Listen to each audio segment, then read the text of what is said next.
তিন দিনের বঙ্গ সফরে এসেছেন স্বরাষ্ট্রমন্ত্রী অমিত শাহ। এসেই তিনি দিলীপ ঘোষের সঙ্গে আলাদা করে বৈঠক করেন। শোনা যাচ্ছে দলে প্রাপ্ত থাকা দিলীপ ঘোষকে আসন্ন নির্বাচনে কাজে লাগাতে চাইছে দল। এই প্রসঙ্গে সাংবাদিক সম্মেলন করলেন বিজেপি নেতা দিলীপ ঘোষ। তিনি বলেন, এর আগেও তিনি দলের হয়ে লড়াই করেছেন, দল বললে তিনি ফের লড়াই করবেন। আর কি বললেন দিলীপ ঘোষ শোনাবো আপনাদের। আর দল আমাকে বলেছিল কোথায় আমি চয়েস বলেছিলাম, জিতেছিলাম। এবারে যদি মনে হয় দল আমাকে লড়ালে দলের লাভ হবে, তো আমাকে যদি বলেন আমি নিশ্চয়ই লড়ব।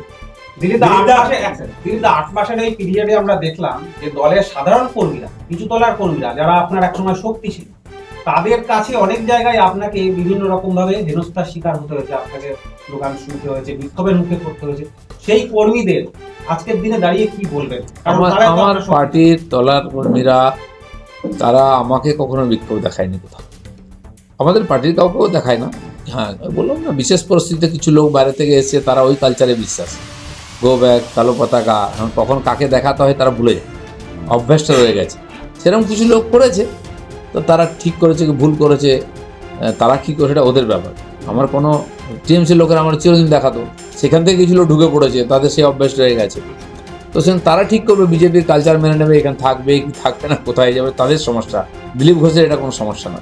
বাংলার বিজেপির রাজনীতিতে আপনাকে যদি আমরা আদি নেতা হিসেবে ধরি, তাহলে অনেক দল বদলে বাংলার বিজেপিতে শীর্ষ ক্ষমতায় থাকা নেতারা আজকের দিনে দাঁড়িয়ে নতুন করে তারা প্রমাণ করার চেষ্টা করছেন যে আমি বিজেপিরই লোক, আমি আপনাদেরই লোক। আমরা দেখুন, আদি অনন্ত বলে কিছু নয়। আমি 10 বছর আগে এসেছি, কেউ 12 বছর আগে এসছে, কেউ 8 বছর 7 বছর আগে এসছে। কে আদি কে অনন্ত? আদি তো অনেক, আর আমার চেয়ে অনেক বছর পুরনো। আমাদের মাননীয় শ্রমিক দা আমার চেয়ে অনেক বছর আগের থেকে বিজেপি করছেন, তিনি আদি। তো পার্টির পরিস্থিতি অনুযায়ী কাউকে কাউকে দায়িত্ব দেয়, কিন্তু আমরা সবাই আদলে কর্মী।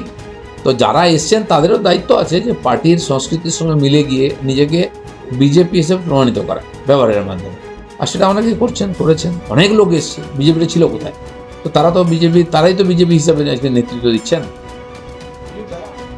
আমাদের ভিডিও ভালো লাগলে লাইক ও শেয়ার করুন, কমেন্ট সেকশনে আপনাদের মতামত জানান। আরও ভিডিও পেতে আমাদের চ্যানেলটিকে সাবস্ক্রাইব করুন এবং প্রতি মুহূর্তে খবরের আপডেট পেতে প্রেস করুন বেল আইকন।